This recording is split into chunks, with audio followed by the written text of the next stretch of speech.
এই পাশে জঙ্গল, এই পাশে ফলের বাগান, আমলকি গাছ, এখানে চালতা গাছ, সব ধরনের গাছে আছে, পেয়ারা গাছ।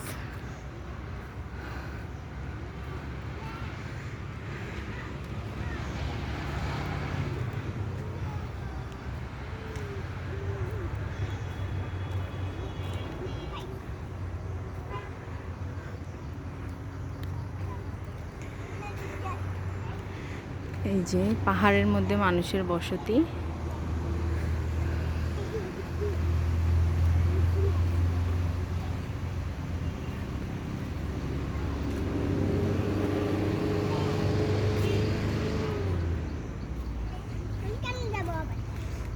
এটা হচ্ছে আমাদের ভাটিয়ারি লেক।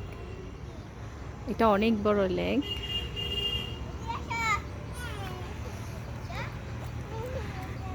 এখানে অনেক পর্যটক আসে।